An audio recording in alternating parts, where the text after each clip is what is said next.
like the words to that song, standing on solid ground, looking inside of myself, saw the reflection of God looking back at me, solid ground and fertile ground. And of course, that is where things grow and are anchored and are become grounded. And the foundation is deeply rooted. And those phrases speak very much to the type of growth that I'm going to speak about tonight. And again, and growth means the experience of becoming aware of the self as self, aware of the self as self. And there's a lot to unpack in that one statement. Of course, that's by my mentor, Dr. Thurman. Um, and as self, meaning that there's this constant movement towards being vital, creative, and dynamic in your life to achieve your fullness and wholeness. And that is the unique you, the only you that was ever born. There are a lot of formulas put forth not only by theologians, but spiritual coaches and self-proclaimed gurus and some legitimate gurus that claim that they can take you inside of yourself and help you find yourself. But ultimately, it's something that only you can do. And in reading some of these older theologians like Dr. Thurman and a few others, I've developed a deep appreciation, or not so much of an appreciation, for the new prosperity and abundance guys with their quick fixes. And you meditate real quick on this, a 5-point plan for that to achieve wholeness and fullness. There's no quick fix, as I learned. There's hard, continuous work to do in your life. And so I'm speaking to you all as pastors tonight to ask you about the growth in your life, how you can sustain it, how you can reevaluate it. And I'm going to use a section of chapter 1 from Howard Thurman, from the Living Wisdom of Howard Thurman. I'm fresh off of a 6-week experience with Boston University and the Thurman Center, where 130 plus pastors met for 6 weeks. And we unpacked the 6 chapters of this book. And some of you will be surprised to know that we will be, I think Derek's the only student here tonight, Derek, that will be using this for journaling. Dr. Samora, that meanie, came up with that idea. So she's going to force you guys to go within. And so let me play this. And what I would like for you to do is let's use this approach that the Thurman Center used up in Boston, and take some notes. What do you hear Dr. Thurman saying to you specifically? How does it relate to your ministry, you as a subject, and you as an object? And he uses that subject and object phrase a lot. And he says that you're the object and the subject are the things in life that trigger you. So let me play this and set it up and tell me what you, then let's take these notes and see what we come up with and have a brief discussion afterwards. Can everybody hear fine? Shake your heads, please.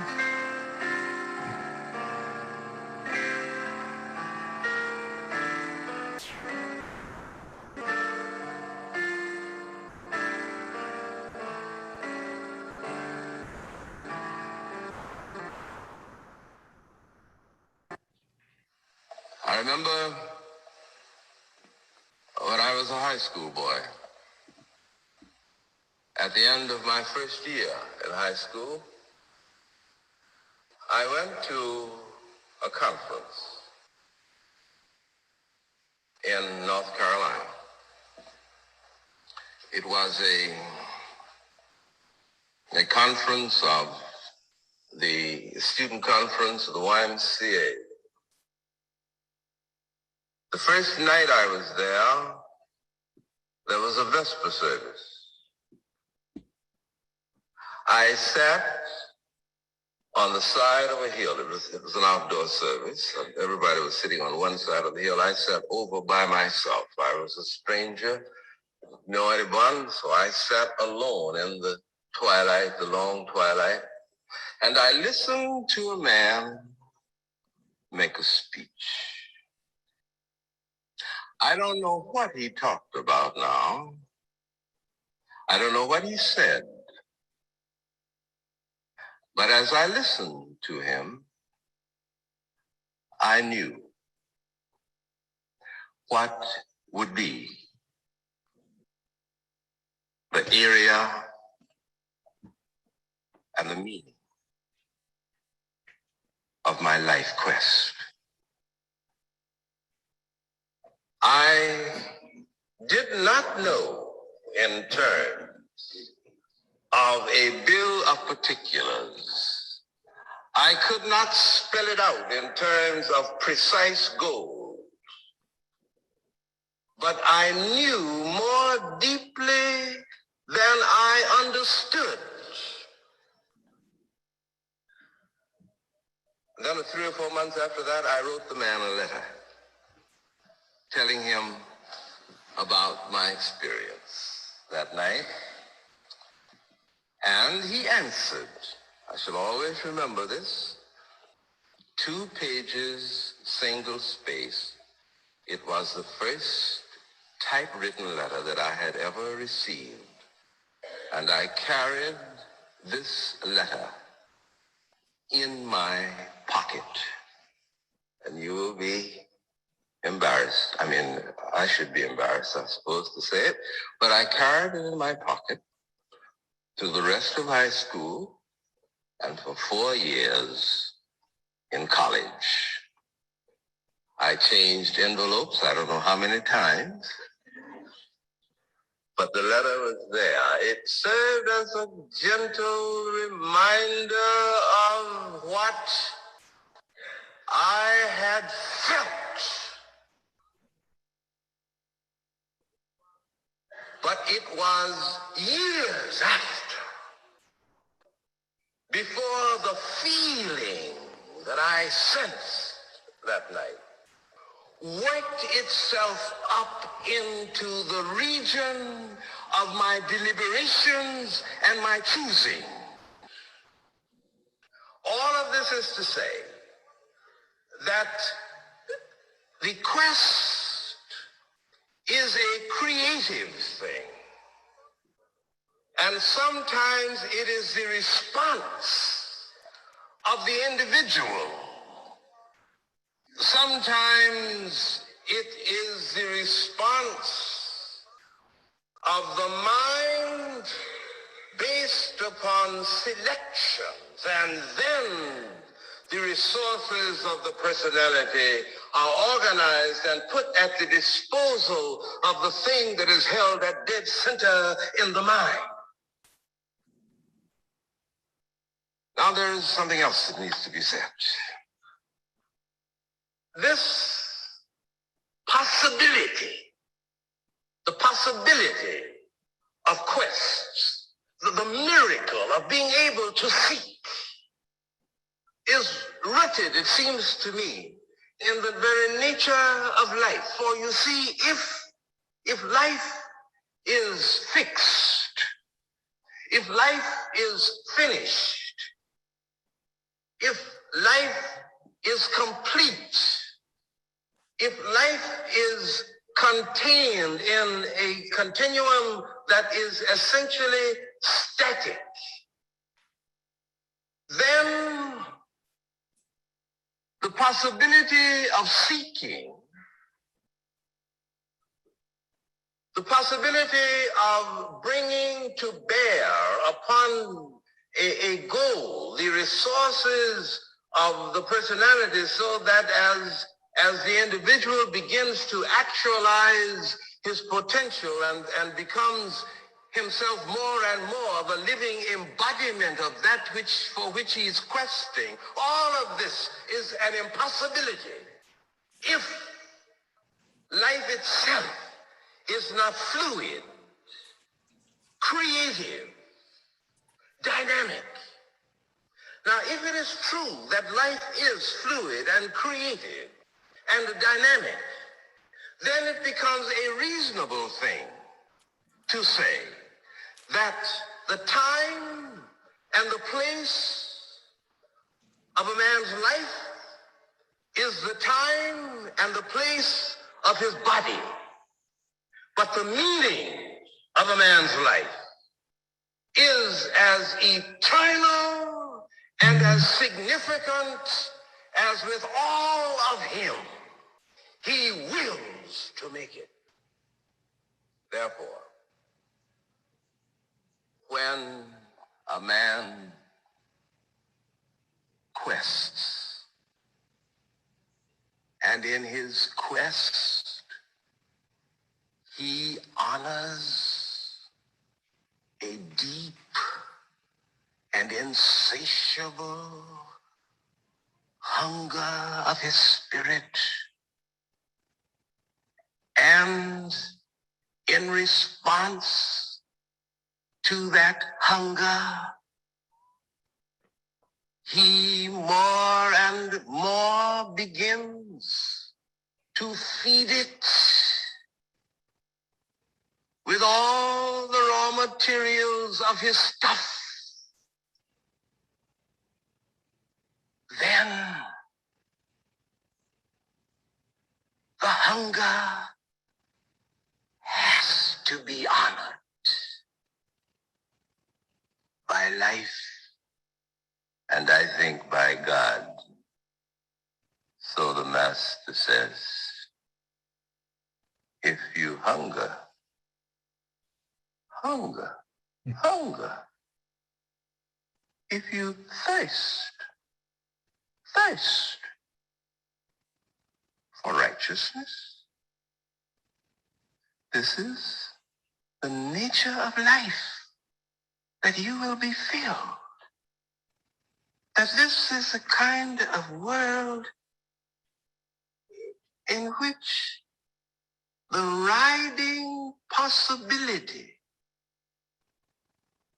is always present. If a man is able to bring to bear upon even the stubborn and unyielding and recalcitrant stuff and contradictory stuff of life, that which will not be denied, he will find. I wonder if you believe this. I do not mean some casual whim, some impulse that grows out of something that does not reach down deep in me. For, it may be that I cannot seek for something that I do not have already. So it may be that seeking and finding, questing and finding are one and the same thing. That what I hunger for grows out of what I am aware of as the most real thing in me already. And it is this that multiplies itself until I am consumed by it, and it is consumed by me. The time and the place of a man's life is the time and place of his body. But the meaning of a man's life is as eternal and as significant as with all of him. He wills to make it. Walk beside us, our Father, and leave us not alone, either to our strength or our weaknesses, but yield to us what we need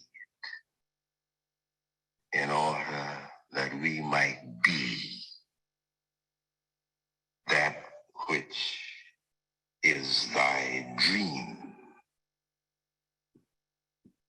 for us.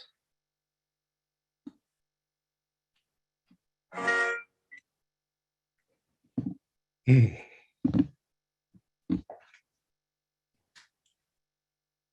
Gives a whole new meaning to me for unpacking something. There's a lot there to unpack in such a short and crisp reflection. Does anybody want to start off with any reactions? What they heard, what it felt, or how it spoke to you as a minister, how it spoke to your life, your goals, where you are now, to you as an object, to you as a subject. You know, one thing with Dr. Thurman is I've learned is there's so much that he didn't say that's implied. What I hear in this, and he speaks about it in other sermons and writings, that there is this life creates life, vitality creates vitality. And I'll give you an example. When I was, and Richard was there, tasked with the duty of breathing life back into the seminary, we had a staff, and I would admit people even if they didn't have any money, because we needed life in the school. Pay whatever tuition you could, pay, just as Dr. Victor would say, come as you are. And, you know, Dr. Lake was there, and we began admitting people. And then within 3 or 4 years, at one time we had 40 or 50 students back. But do we, and I'll throw this question out, do we get to a point as ministers, as individuals, where we say, this is it, and I'm going to stay in this, steeped in this theology, steeped in this spiritual practice, and that there's no more? That when he said that the meaning of a man's life, and I'm sure the man of that century, if he were alive now, or the women online would have said a man or woman's life, is timeless, it's infinite. It's because you've gone within and you've discerned, hopefully, as most of us have in our lives, what makes us get out of bed, what drives us. And what drives you and what motivates you the most is a message directly from God, that that's perhaps where your energies should be focused. Where I sit in my chair as executive director of the seminary, a lot of ministers to be come in without a focus for their ministry, and that's okay. It doesn't matter how you come, it matters what you leave with. And one thing we try to do is give direction and focus to the things that you say you want to do, and help you, not firm-handedly, or expect Reverend Dr. Birdie to chime in here. But to find your passion in ministry, and that's where I really want to speak about tonight, that you have to continue to grow your ministry. You can't be static. A pastor friend of mine said that most ministers have 5 good sermons, and they just rehash those and reimagine them or whatever you do, but just constantly regurgitate parts of those 5 good sermons and string them together. But I think as ministers, we cannot inspire people to declare victory and triumph in life, which is the purpose of a religious or spiritual path, unless we are declaring victory and in a constant state of reimagining and redefinition. You can be a Christian and reimagine Christianity as long as you grow in that path. You can be any path on any path you want as long as you grow in it. But what he's saying is that Jesus said the earth yields of itself. Howard Thurman said that life has an automatic nature about it, that if you create the conditions for growth, growth will happen. And he goes into this whole thing about farming, and you can hear his southern rural Florida roots coming out. And if you create the need, the environment for a seed to grow, you don't really grow the seed. The seed grows by itself with what the earth offers of itself. You just have to create the conditions or put it in the conditions for that to happen. So does anybody want to extract something from that and run with it? Or what they heard Dr. Thurman say? No. Bertie, you're not, Dr. Bertie, you're not chiming in here? This is right down your alley. I'm giving it a minute.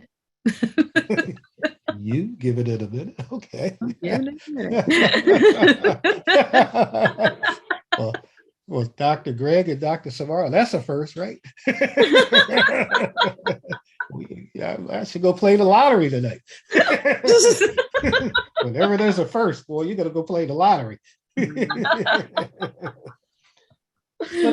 but think about it. This is something worth hearing again and reflecting on, because it speaks to the heart of the vitality of life. And so, Derek, you want to try anything that just hits you on the top of your head, that grabs you right away? I can always try, right? Yeah. I will say I did appreciate the idea of giving it a minute, that the pregnant pause moment. Okay. Well, you could go back into that moment. I'm sure somebody else will. Well, I was trying. He repeated the line: "The time and place of man's life is time and place for his body, and then the meaning is eternal, and what you make of it." And I think that's in and of itself is such an important consideration in our day-to-day, when we're so busy and so easy to be involved with so many things, and even worse with technology and being connected. And when do we pause to think about what is our meaning and give space for that sort of eternal question? I think people are not in touch with their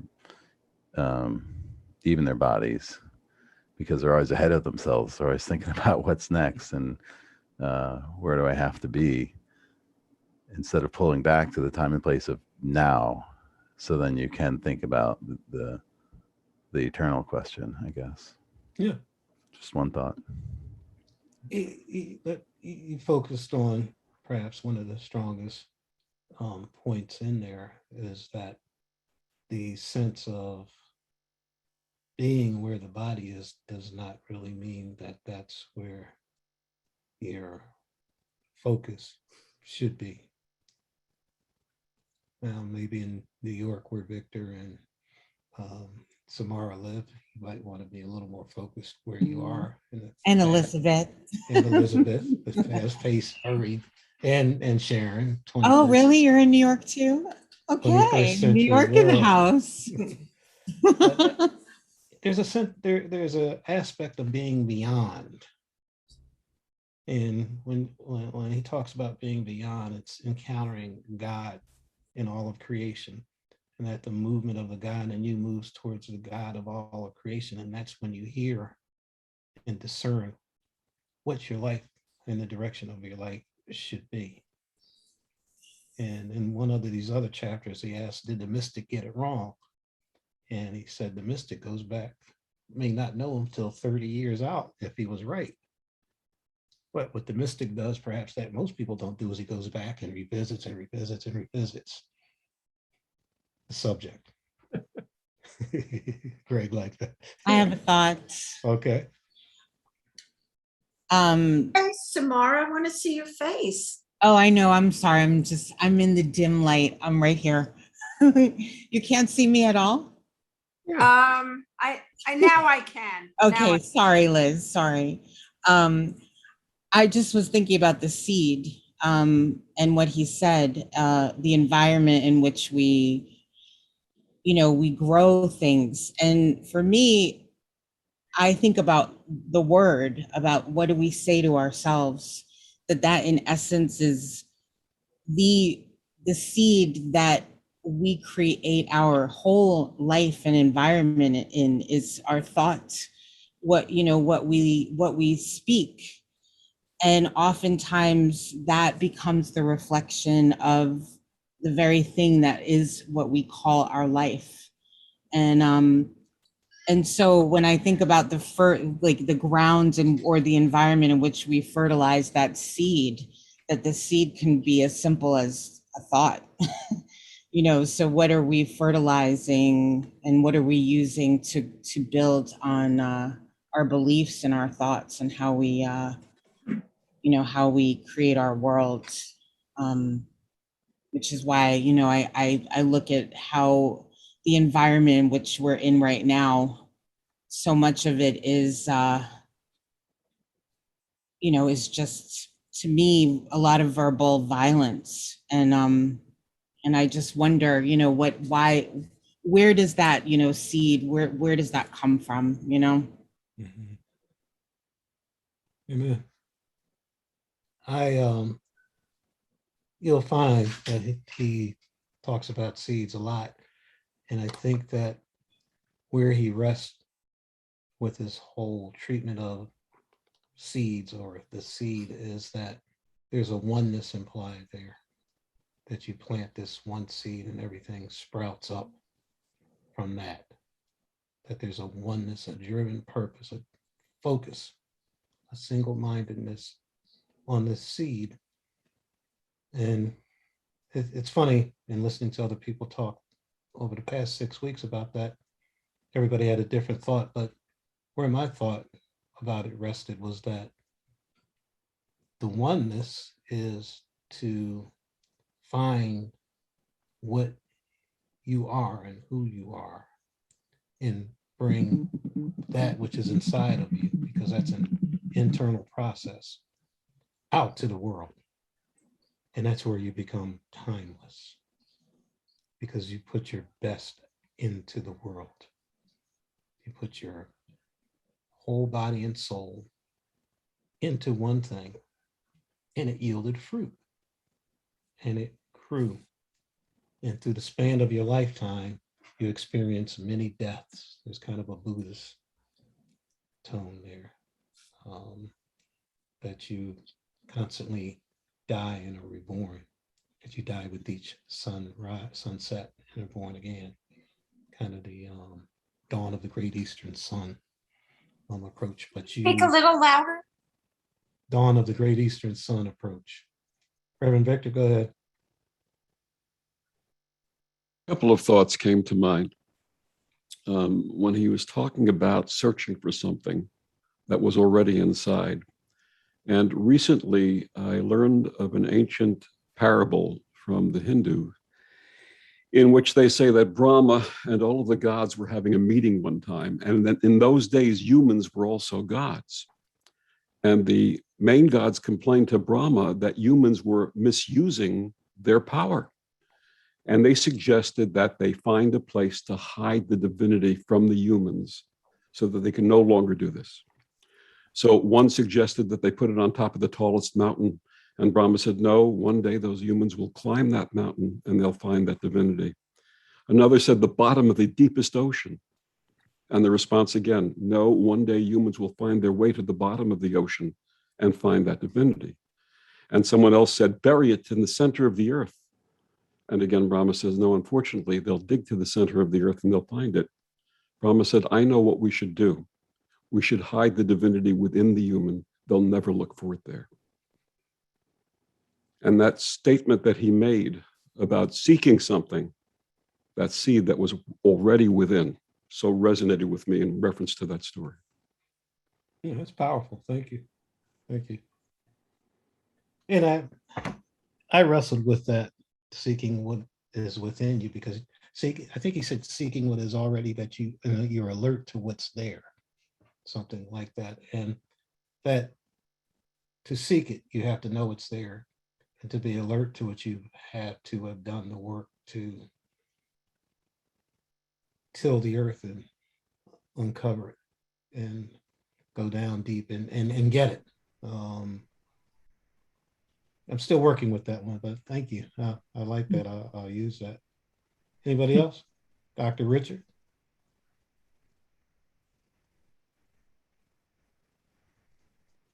Sharon wanted to share. Oh, okay. Oh, hello everyone. I'm new here. I'm Sharon. That also resonated with me, this whole idea, and I wrote it down. What you earnestly seek is seeking you. And it also reminded me of the benevolence of our Creator, that life, that Creator is working in cahoots with us for us to become who we are meant to be. And that just really felt powerful to me, that it's right there. It's right there for us to grasp, but we have to come to the realization that it's there to find. So that's what I wanted to share. Thank you. Thank you. Well, you called on me, so Yes, sir. I'll respond. And frankly, the reason why I was reluctant to respond is because what's going on in my mind is so complicated that I'm not sure I understand it. So bear with me a little bit.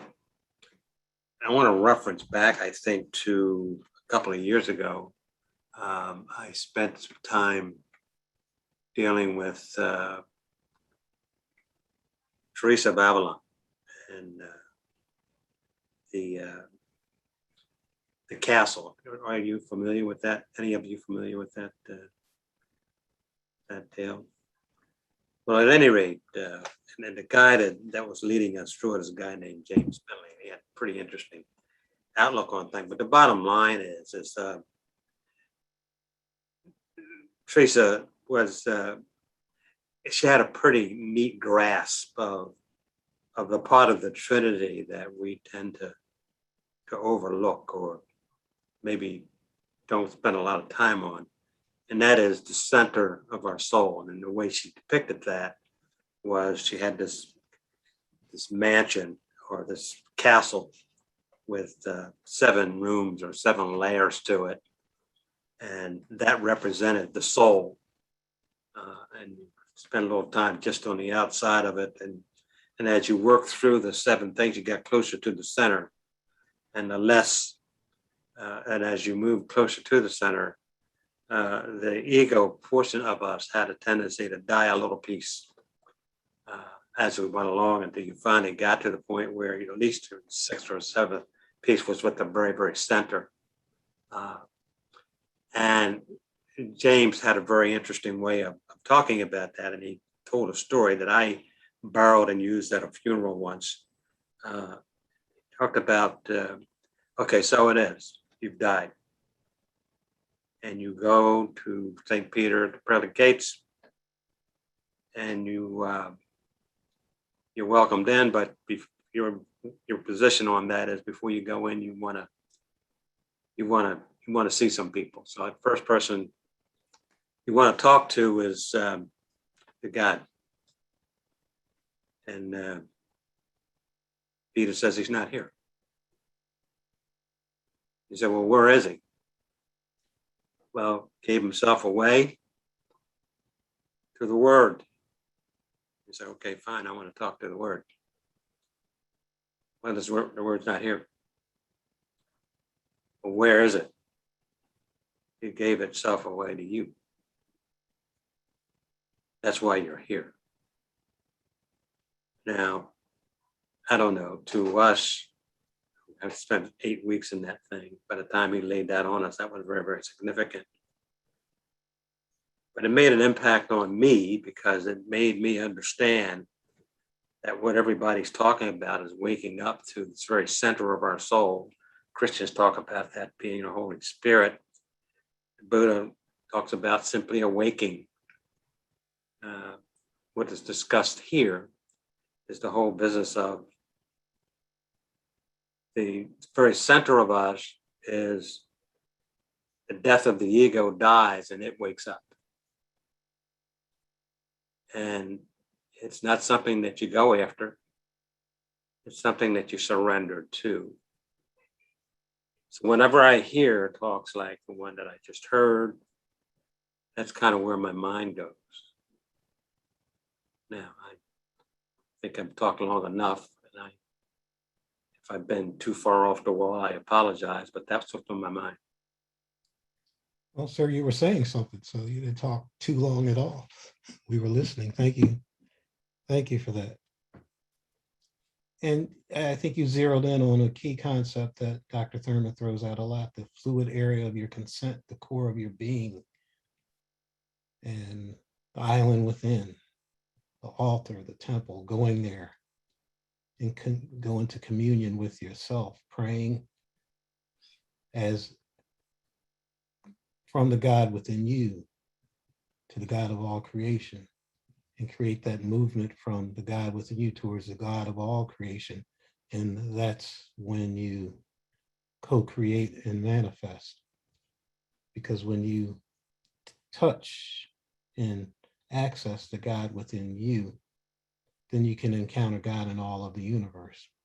You become like the superhero or the person in the hero's journey. You can journey down your path and you can find all of these resources to help you because you're in communion. The automatic nature of life is that you can literally find something on your path that you need right then and there to navigate your crisis and to get you further down, your path. And that segues nicely into actually my favorite quote. Dr. Samara, you and I joke around about hip hop language a lot. And I see young Kimberly on here from Howard University. This gives a whole new meaning to thirsty. If you hunger, hunger. If you thirst, thirst. And you will be filled, the master says. Kimberly, what do you think of that?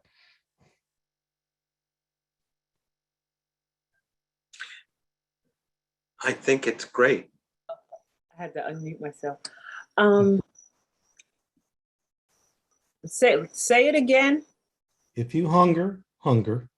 If you thirst, thirst. And you will be filled, the master says.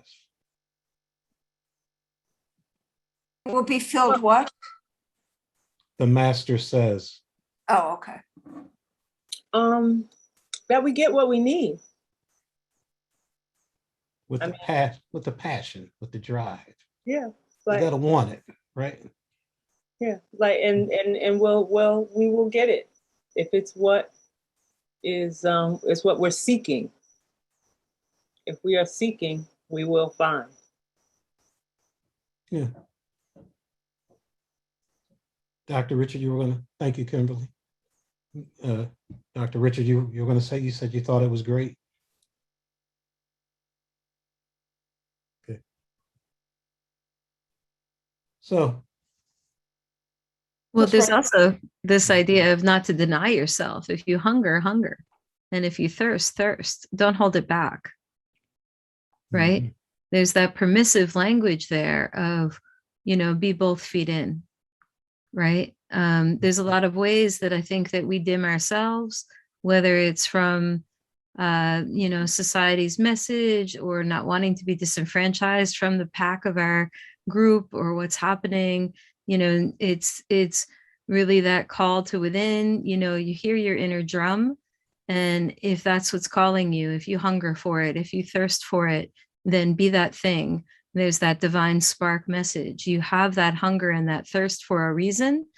And if it's calling you forward, then you do that thing. So it's permissive language. And it's saying, if you honor that within yourself, I will hear you. And that's a way of answering the call.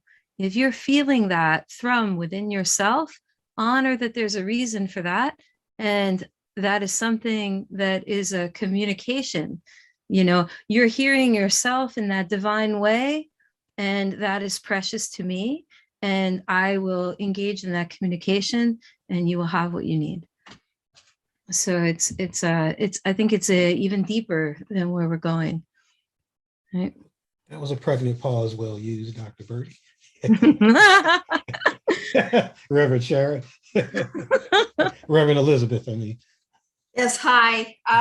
Part of what you said in your speech, that some of your students came in not knowing where they wanted their ministry to go or what they wanted their ministry to be about, but they discovered it as they in their studies in the course of their learning at the new seminary, and that happened with me over time.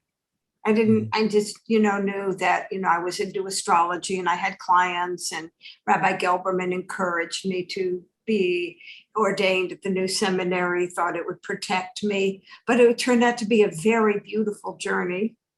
And then I wanted to grow in my ministry, and Rabbi Gelberman would often say, he did this in his ministry, that is her ministry.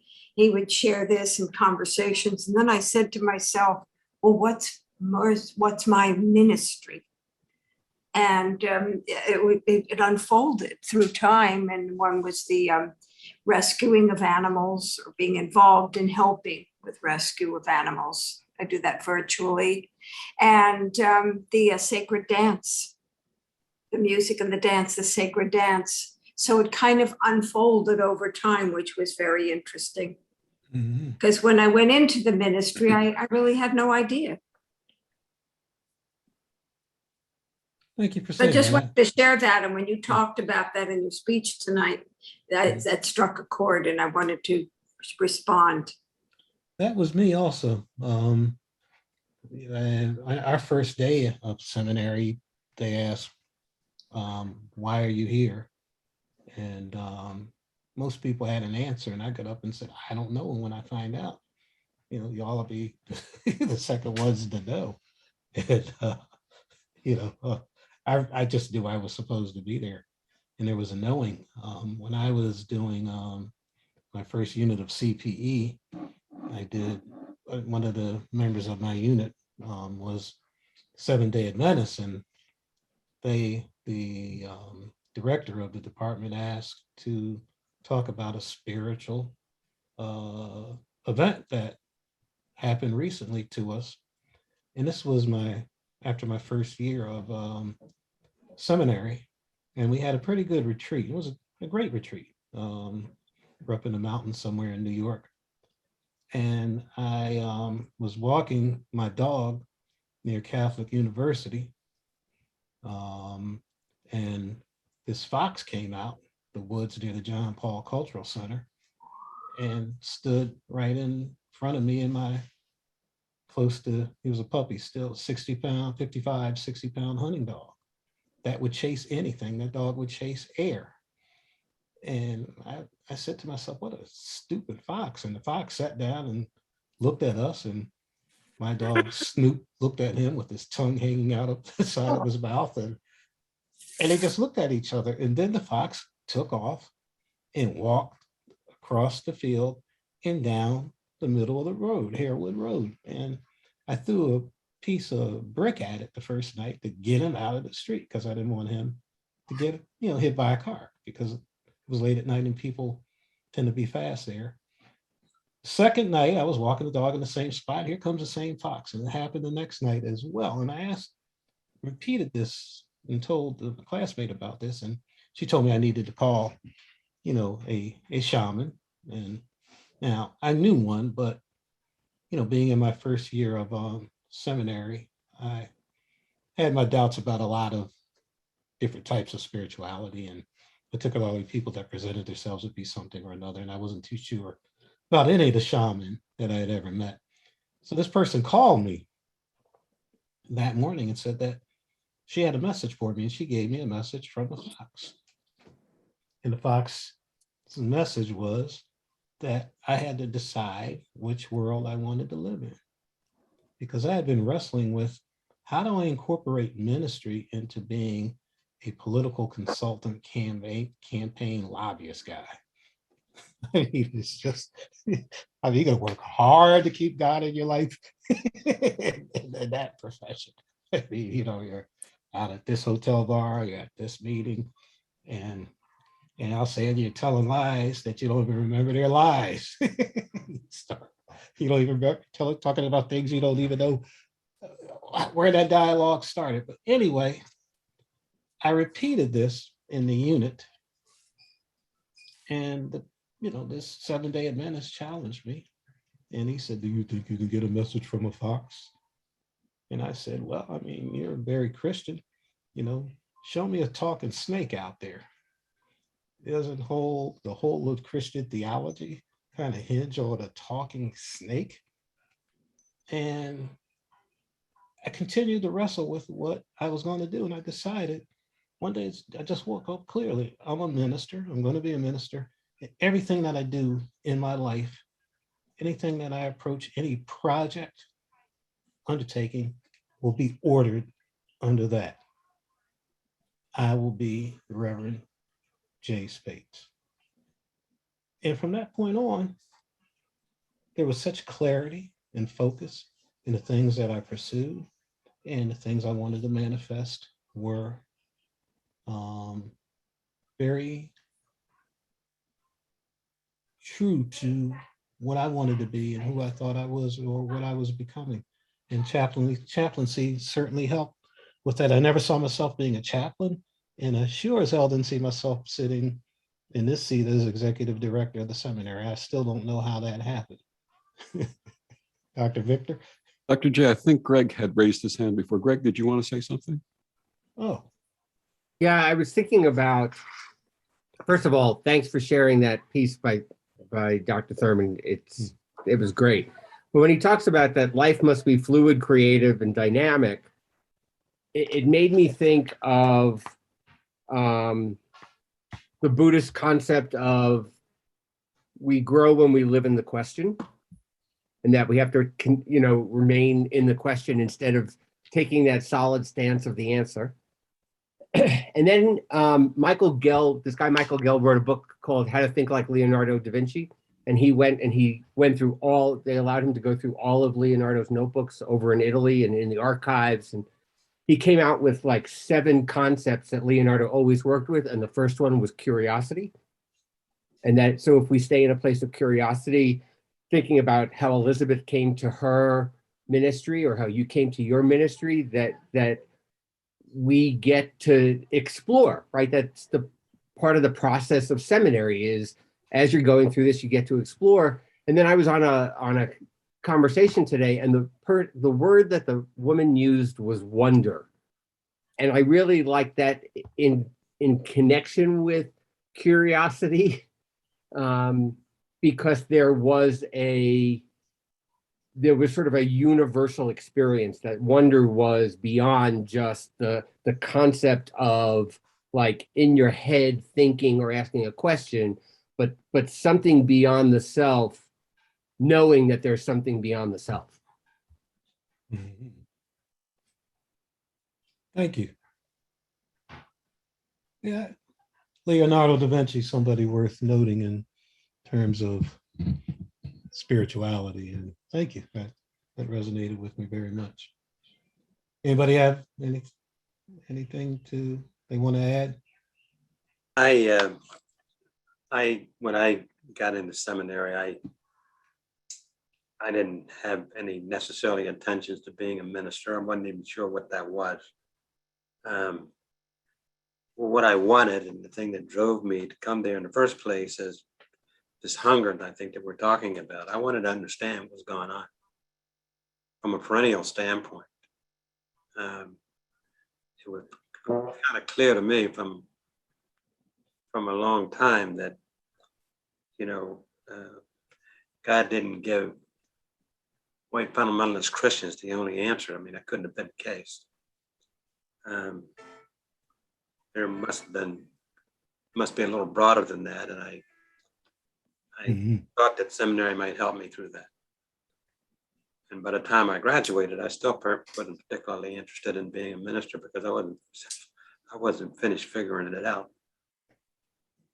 And I think it's only been a couple of years probably that I've become comfortable enough knowing what it is that I don't know to be able to share that with people that need to know with some sort of integrity.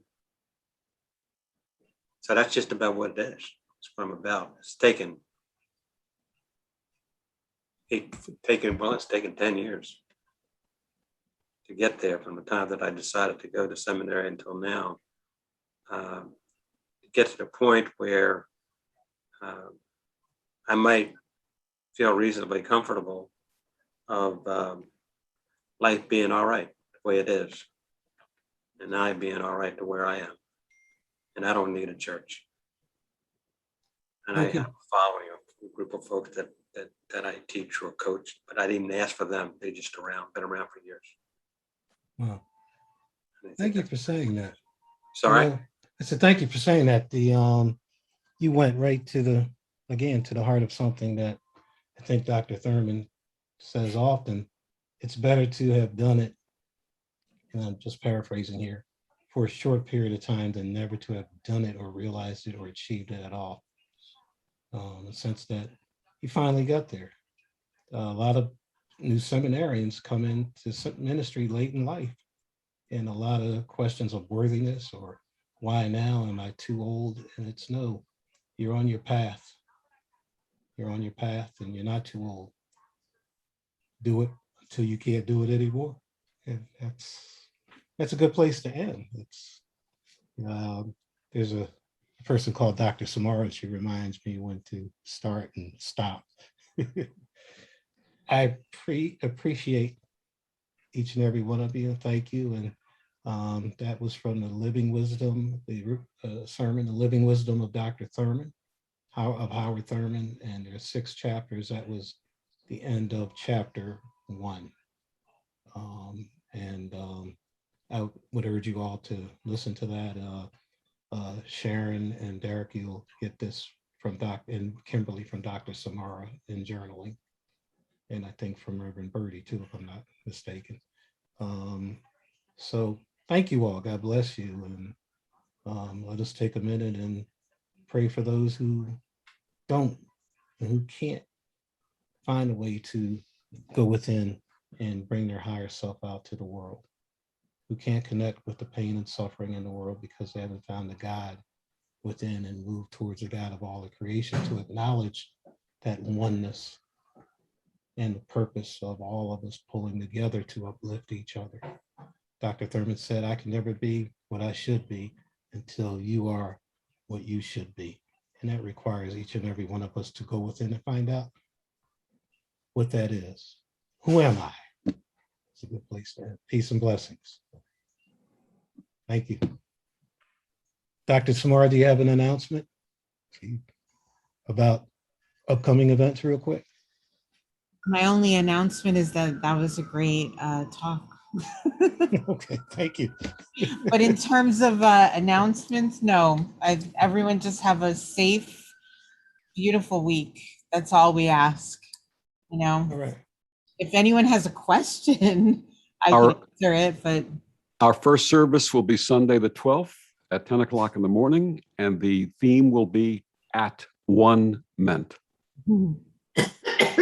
Atonement also. At One Meant. yes. He was clear, Reverend Liz. He was clear. Yes, they were. Dr. Samara and Dr. Victor, don't forget to sign Dr. Richard up. Absolutely. Yeah.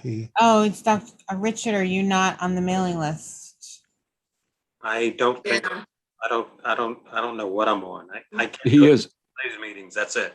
He is on the mailing list because I had gotten his email from there to send him something. So he's definitely on the mailing list. Okay, so sometimes it goes into the promotions folder if you're on Gmail. So if you're looking at it on a laptop or a computer, Not on it- Gmail.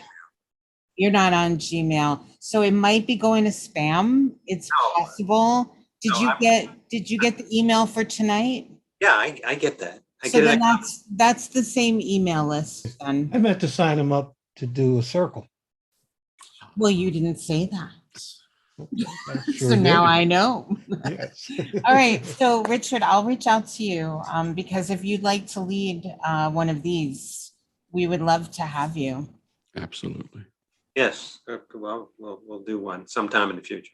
Yeah, no pressure. Whenever you feel inspired, just let us know. We will support you in any way we can. Well, I wanted to attend a few to see what it is that you do.